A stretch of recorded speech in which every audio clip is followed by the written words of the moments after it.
जा रहे हैं, मन में सोच रहे हैं जाऊंगा तो पहले किससे मिलूंगा। मैं उतने बड़े-बड़े समाज में कई प्रकार के लोग हैं, पहले किससे मिलूंगा तो भगवान किसी से बात होगी। भाई भगवान तो प्रसन्न हमारे लिए मिलने नहीं आएंगे, उनको टाइम नहीं मिलेगा। भाई राजा है, हम भी नहीं है, उनके उनके जीवन में, उनके दिनचर्या में मैं ही नहीं अपितु अनेक शंकरवासी हैं, अनेक भारतवासी हैं, अनेक ब्रह्मांडवासी हैं। वो सबको देखते हैं ना कि प्रश्न उसको सबको बराबर देखते हैं। हो सकता है मुझे भी बराबर पहचाने, लेकिन वहां पर सब नए नए कपड़े पहने होंगे, मैं भिक्षुक लगूंगा, मुझे समय से क्यों पहचानेंगे, मुझे अलग से पहचानेंगे के बाद हो तो अलग से पहचानेंगे तो मैं न जाऊं। फिर विचार मन में आया कि मैं न जाऊं, लेकिन फिर मन में विचार आया नहीं एक बार चलनी चाहिए। अच्छा ये बात आप लोग जानते हैं कि उनके मन में कई बार विचार आया जाऊं कि न जाऊं, जाऊं कि कई बार विचार आया। ये कोई कथावाचक कथन नहीं बताता, कई बार उन्हें विचार आया, बहुत बार सोचे गए ब्राह्मण का जल्दी किसी का झुकता नहीं। सोच रहे हैं सखियां मजा लेंगी यदि मैं मित्र से बोलूंगा भी कि मित्र मुझे धन दे दो, थोड़ा सा एक आध बड़ा चावल दे दो, मेरे बच्चे भूखे हैं, तो उनकी जो रानियां हैं अगर सुनेंगी तो मुझे क्या कहेंगी कि भिखारी आ गया है। अपने बीवी बच्चों को इसमें इतना हिम्मत रही कि अपने बीवी बच्चों को पाल ले, आ गया है मित्र से भिखारी बनकर के सहायता ले ले। रानियां भगवान की ये सोचेंगी, ये सुदामा जी सोच रहे हैं, हम नहीं कथा में बोल रहे थे कि सुदामा जी सोच रहे हैं कि रानियां क्या सोचेंगी, उनकी बच्चियां क्या सोचेंगी। सोचते सोचते बड़े प्रकार से धैर्य धारण करते हुए आप पहुंचे द्वारकाधीश की नगरी में। प्रेम से बोले द्वारकाधीश भगवान की। आकर के देखिए बहुत बड़ा पूरे नगर को सजाया गया है। बड़े दूत और सेनानायक, बड़े मजबूत पहलवान हैं वहां, एक से बढ़ के वस्त्र पहने हैं, महंगा हथियार लिए हैं, खड़े हैं। रात दरबार में जो नौकर चाकर भी है भैया, अरे हीरा सोना चांदी पहने हैं, वो जो पोछा मारने वाला है, जो भगवान को पंखा करने वाला है, वो भी सोना चांदी पहना है। और उस समाज में एक गरीब भिखारी जिसका सारा तन भी दिखाई दे रहा है, इतना सा गड्ढा यहाँ है, हटा सा इतना सा गड्ढा यहाँ है, इतना सा गड्ढा कमर के पीछे है, सारा अंग दिख रहा है, सर्व के मारे दिखा नहीं पा रहे, प्रयास कर रहे सुदामा जी कि मेरा अंग कोई न देख पाए, मेरा ये चक्षु ये छाती कोई न देख पाए, ये मेरा तन कोई न देख पाए। लेकिन क्या करें, समय ऐसा था उनका, वो समय था पढ़ने के लिए, और ऐसी मजबूरी में भूख लगी थी, सहायता के उद्देश्य से भगवान के चौखट पर गए। जाकर के बड़े हिम्मत करके, पहले तो डरते हैं कि मैं किससे क्या बोलूं, लेकिन बड़े मुश्किल से ये जो सेठ है ना, ऐसे मिलते हुए डरते हुए बड़े भाव से दो द्वारपाल खड़े थे। द्वारपाल से बोले, हे द्वारपाल, मेरा नाम सुदामा है और मैं कृष्ण के बचपन का मित्र हूँ, आप बस उन्हें मुझे जाकर के मेरा सुदामा नाम बता दो, इतना कह के चले आओ भैया, इतना सूचना दे दो। द्वारपाल उन्हें भगाने लगे, अरे चल हट यहाँ से,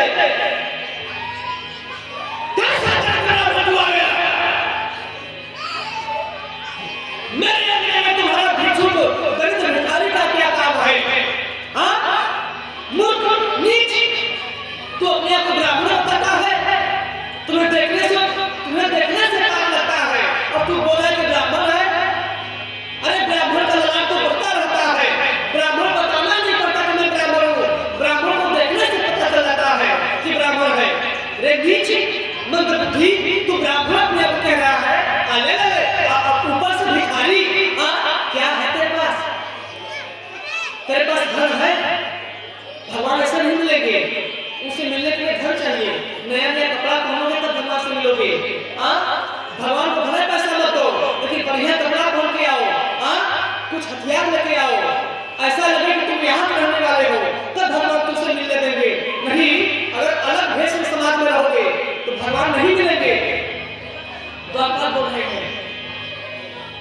सुदामा जी बोले, हे द्वारपाल भैया,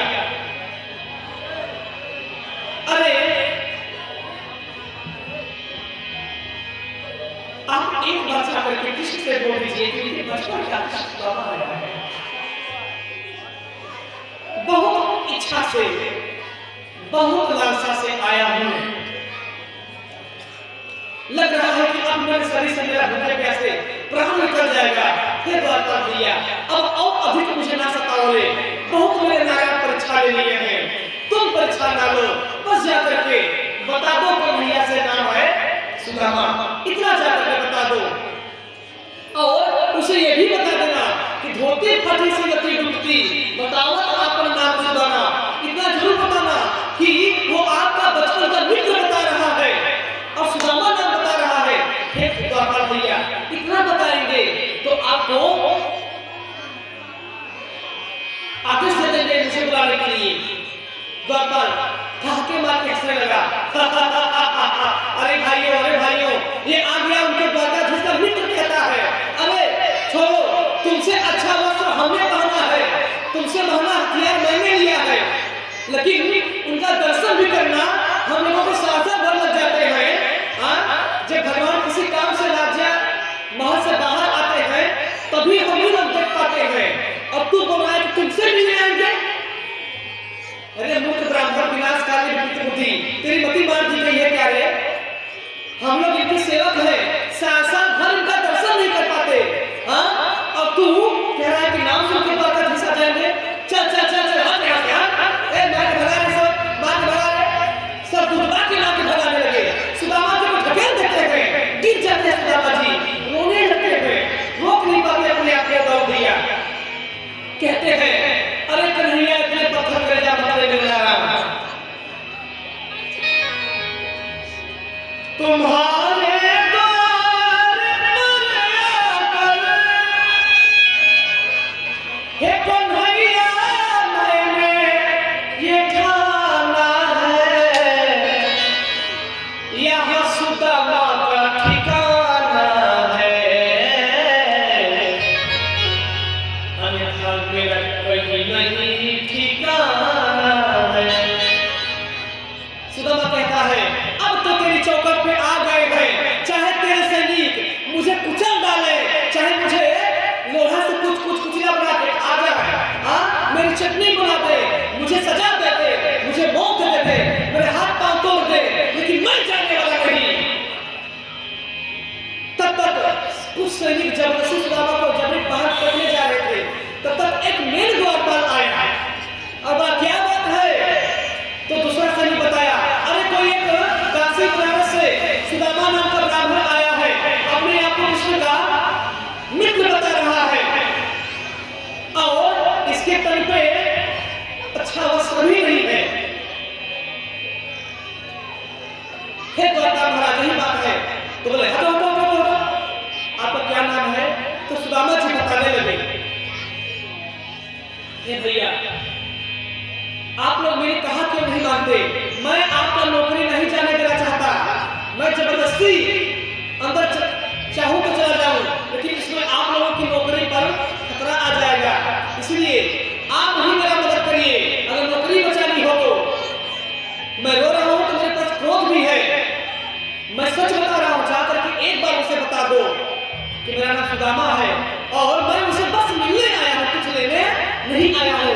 उनको देखने का बस मेरा मन किया, क्योंकि बहुत दिन हो गया पढ़ाई लिखाई हुए, शिक्षा दीक्षा हुए, आज उनका भी शादी हुआ, मेरा भी शादी हुआ। हे द्वारपाल भैया, मेरे भी बच्चे हो गए, उनके भी बच्चे हो गए, लेकिन हे द्वारपाल भैया करीब आप सोचिए, क्या आपको अपने मित्र से मिलने की इच्छा नहीं होती? हाँ हे द्वारपाल भैया, आप सैनिक हो गए हैं, कहीं आपका वो भी मित्र भिखारी हो गया होगा, तो क्या आप अपने उस मित्र से नहीं मिलेंगे? तब द्वारपाल सोचा कि नहीं, ये बात नंबर 1 कर रहा है। ऐसे ही द्वारपाल नहीं जाके बता दिया कि बताओ आपका नाम सुदामा। सुदामा जी बड़े प्रकार से उसको अपने ब्राह्मणत्व का ज्ञान दिया है। हे भैया सोचिए, अगर आपका बचपन का मित्र आपकी जान से अधिक प्रेम करता हो और संग संग साथ में सोए हैं, खाए हैं, पिए हैं, पढ़े हैं, नहाए हैं, और वह मित्रता वहीं से छुट्टी शादी ब्याह होने के बाद मिलती है, और वही दोनों मित्र में से एक राजा हो जाए और एक गरीब हो जाए, तो क्या मित्रता कमजोर हो जाती है क्या? हे द्वारपाल भैया, आपसे सवाल है। द्वारपाल मुंह नीचे कर दिया, बोला आप यही ठहरिए, मैं अंदर जाता हूँ और अपने स्वामी को मैं आपका खबर दे करके आता हूँ। लेकिन इतना मैं हाथ जोड़ रहा हूँ, अगर मेरा बात उनको पसंद न आए तो हो सकता है वो आपको सजा दे दे। इसीलिए आपको पता जैसे लगे, जब महाराज आएंगे द्वारकाधीश तो दुदुम्भी बजेगी, दुदुम्भी बजेगी तो समझ जाइएगा कि महाराज आ रहे हैं, और दुदुम्भी नहीं बजी तो समझिए महाराज नहीं आ रहे हैं। तब आपको रुकने से कोई मतलब नहीं। जब नहीं आएंगे तो आप यहाँ से चले जाइएगा, फिर मैं भी रुकूंगा तो मत रुकिएगा, क्योंकि आपको दिक्कत हो सकता है, फिर आपको सैनिक जिंदा नहीं छोड़ेंगे।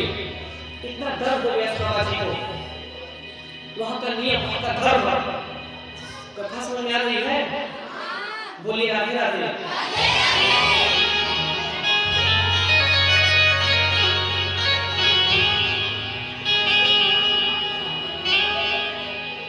सुदामा राधे राधे।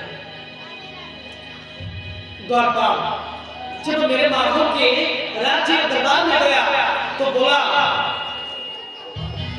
द्वारकाधीश महाराज, द्वारका के नरेश, परम पराक्रमी साक्षात परमेश्वर, अखिल विश्व कारण महाराज द्वारकाधीश केशव के चरणों में द्वारपाल का नाम स्वीकार हो।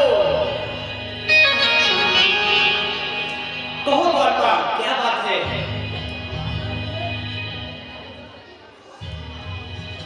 तो द्वारपाल बड़े प्रकार से हाथ जोड़ करके, आंखों में आंसू लेकर के भगवान कृष्ण से कुछ नहीं कहता, एक ही बात कहता है, द्वार खड़ा द्विज दुर्बल देखे, जाने कहाँ वत्सल विनामा,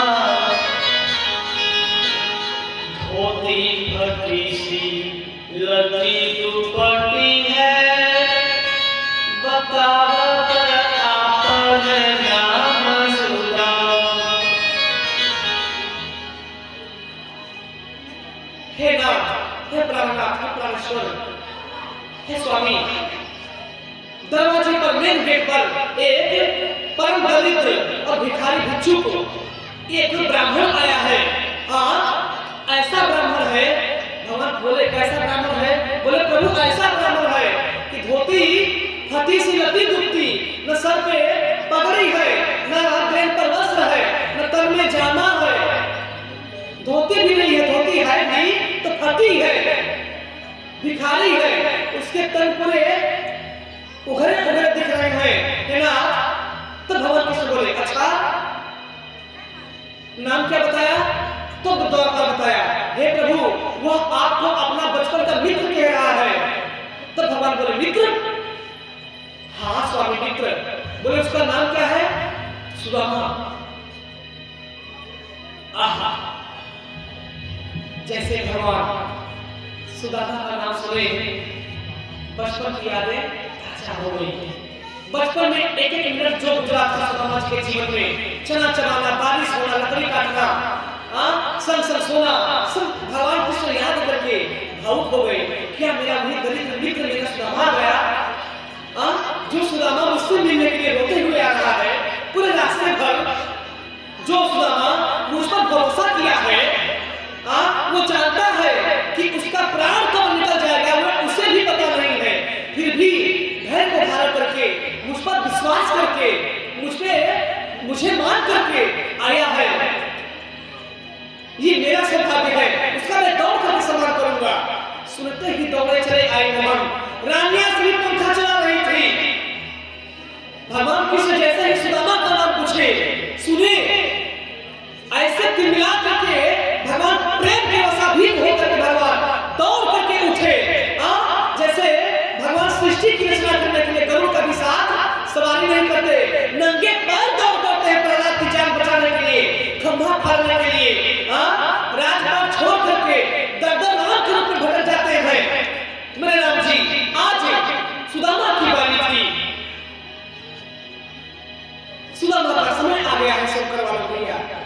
एक दाना नहीं था वो सुदामा जी के पास, एक दाना नहीं। भगवान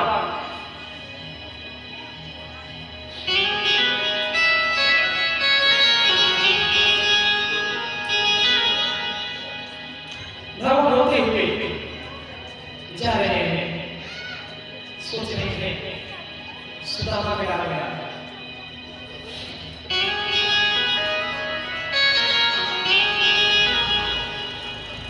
जाते जाते दौड़ बढ़ते हुए नारायण दौड़ करके गिर गए देखने हो गए, फिर उठते उठते सारे सैनिक जो काम कर रहे थे सब देखने लगे कि द्वारकाधीश को क्या हो गया, ये कहां जा रहे हैं, इतना घबरा करके अपने जीवन में कभी दौड़ करके नहीं गए।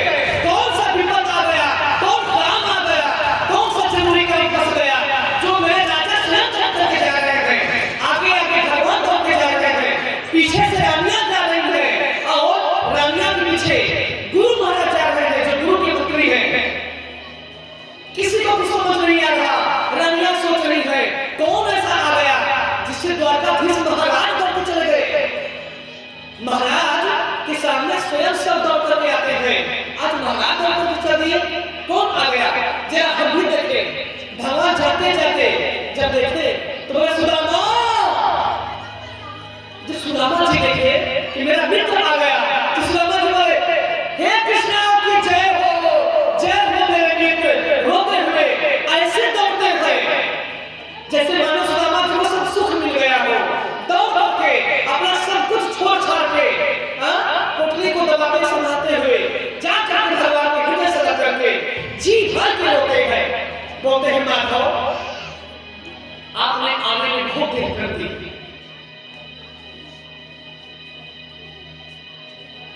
प्रभु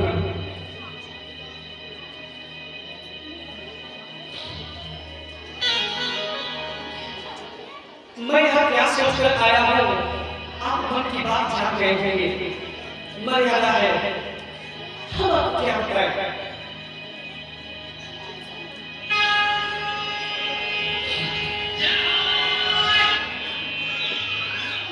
हे लक्ष्मी के पति तुम जानत सब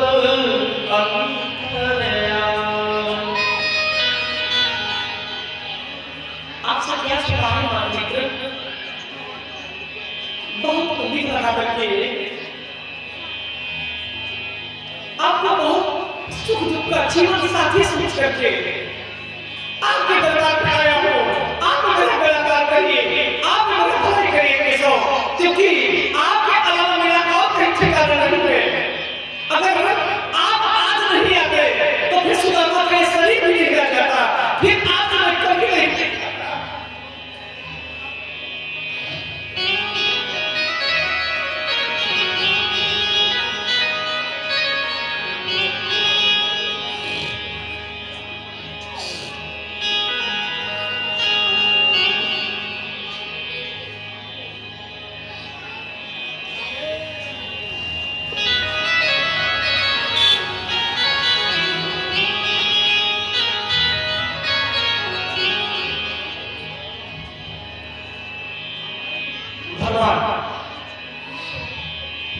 सुदामा जी को गले में लगा करके सीने से चिपका करके परमात्मा एक भक्त को रो रहा है, एक मित्र को सीने से लगा करके रो रहा है, एक पिता अपने पुत्र को सीने से लगा करके रो रहा है, एक द्वारकाधीश एक दरिद्र प्रजा को अपने गले से लगा करके सम्मान दे रहा है। ऐसा अगर कोई करने में क्षमता है तो मेरे पार ब्रह्म परमेश्वर में और दूसरे में सामर्थ्य नहीं। एक छोटे से छोटे को सम्मान यदि कोई दे सकता है तो जो स्वयं अपने आप में सोच में भगवान की सोच का है वही गुरु होकर के भी श्रोताओं को प्रणाम करेगा, वही कृष्ण रूपी कृष्ण सुदामा के चरणों में भी गिरेंगे। बड़े प्रकार से अंबर से देवता लोग पुष्प बरसाने लगे, हे द्वारकाधीश आपकी जय हो। सुंदर वालों ने तुम लोग भी बोल रहे द्वारकाधीश की जय हो। भगवान बड़े प्रकार से अक्षत पुष्प चंदन से तिलक करते हुए अंदर लाए। सुदामा जी मन ही मन क्रोधित हो रहे हैं। अब हास्य रस की कहानी।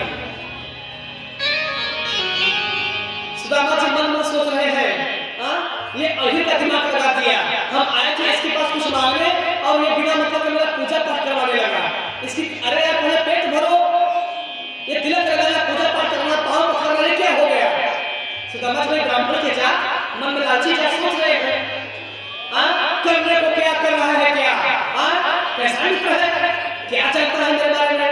बच्चे भूखे हैं, मैं भी थका हूँ, चाय पानी को नहीं पूछा, तुरंत लगा पाँव पखार के मैं खून बरसाने लगा। सब लोग ताली बजा के भजन गाने लगे।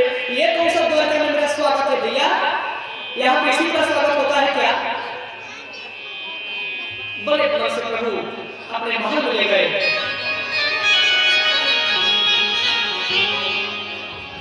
सुदामा जी बराबर में अपने सुदामा बिठाए,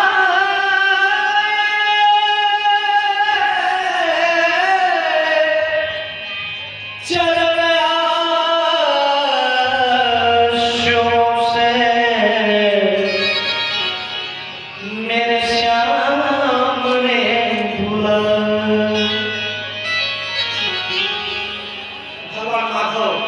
उस दरिद्र जो सुदामा मूर्ख सोच रहा था कि मेरे प्रभु अपनाएंगे या नहीं, रानियां क्या कहेंगी, दरबार के लोग क्या कहेंगे, आज सुदामा के मन का शंका जो था सब समाधान हो गया। तब जब बराबर में अपने सुदामा को मेरे माथों बैठाए, तब कि नहीं, मेरा मित्र बदला नहीं है, मेरा मित्र वही का वही है, मेरा कान्हा अभी भी चित चोर है, अभी भी नटखट है, शरारती है, अब राजा हो गया, लेकिन मेरा जान, मेरा मित्र अभी बदला नहीं। अपने बराबर में बैठा दिया हमको। लगता है कि मेरा काम हो जाएगा, लगता है कि जो मैं सोच करके आया हूँ दशरथ भैया, वो मेरा इच्छा हो जाएगा, वो ब्रह्मा भी रोक नहीं सकते। लेकिन यहाँ तो सोच रही सुदामा जी कि मेरी इच्छा पूरी हो जाएगी, लेकिन फिर यहाँ क्या सोच रहे हैं? जब रानियां सामने आ गई, कोई आरती उतार रही है, कोई शंख बजा रहा है, और इधर एक तो कपड़ा नहीं पहने हैं, पूरा शरीर नग्न है, बस उनका अंग भर ढका है, और उधर से पोटली साफ साफ दिख रही है। अब से बार बार सोच रहे हैं कि मैं छुपा लूं, बार बार पोटली को दबाना चाहते हैं। ऐसे है सुदामा जी, कैसे गिरी बाबा, ऐसे सुदामा जी हैं। और भगवान सुदामा जी को आसन पर बैठा करके पानी पड़ा के हाथ छुए नहीं, नयन के जल से तप धोए। भगवान की से इतने प्रेम में हो गए, सुदामा की समझ देख करके क्या लगता है, भक्त को तकलीफ होती है तो भगवान भी होते हैं। जैसे बच्चे को कुछ हो जाता है तो माँ बाप को तकलीफ होती है ना, होती है कि नहीं? जितना आप लोग भगवान से प्रेम करते हैं ना, उतना ही भगवान भी आपसे प्रेम करेंगे। ये भी जरूरी है, भगवान किसी का शुद्ध ब्याज नहीं रखते। अगर भगवान के लिए रो लेंगे आप ना, तो वो भी कहीं ना कहीं आपके लिए रोएंगे। भगवान किसी भक्त का कर्ज नहीं रखते, सूद समेत लौट जाते हैं मेरे माधव। द्रौपदी की साड़ी बांधी तो भगवान ने साड़ी बना करके लाज बचाया।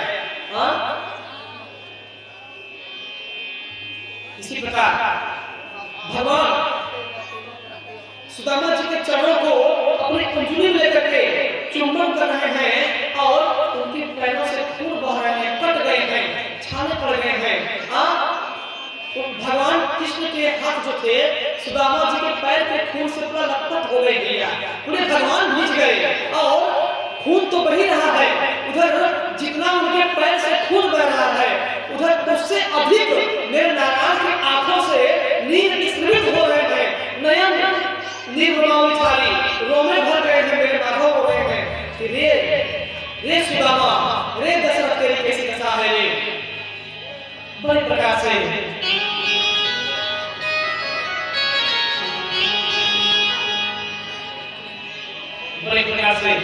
सुदामा जी सेवा किए, भोजन करा करके भगवान की श्री बाबा जय जय भोजन करा के आप ही को मैं बैठे रहा हूं। अब आपको लग रहा है कि मुड़िया धुना पे तोड़ना पड़ेगा, राधे राधे।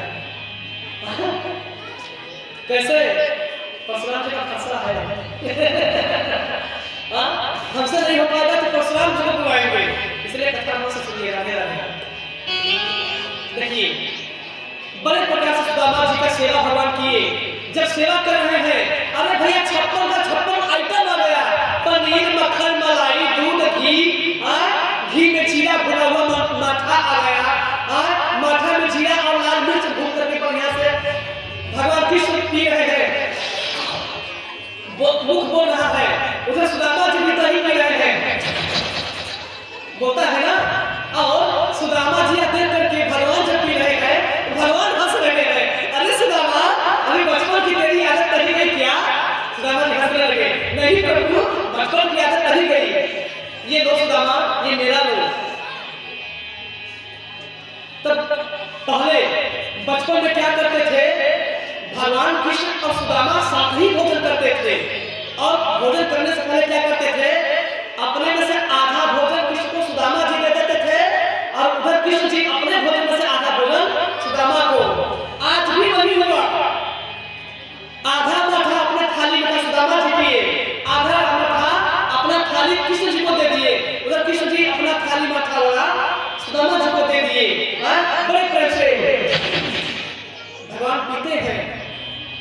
बड़े प्रकार से सुदामा जी भोजन किए, थक चुके थे, कुछ समय विश्राम किए। जब सुदामा जी सो गए, तब नारायण ने अच्छा मौका देखा, बोला कि अगर मित्र के सामने मैं पोटली खोलूंगा तो वो जान जाएगा कि प्रभु देख लिए हैं, इसलिए सुदामा का मान सम्मान नहीं रह जाएगा। उसकी नजर में मेरा मान, उसकी नजर में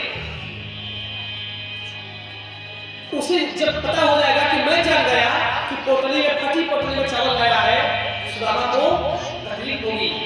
इसलिए जब सुदामा जी सो गए ना, तब पोटली एक बार तो वहीं जब पैर धो रहे थे उसी समय निकालना चाहे, लेकिन सुदामा जी दबा लिए, क्योंकि वहां रानियां थी, वहां देखिए मर्यादा है ना।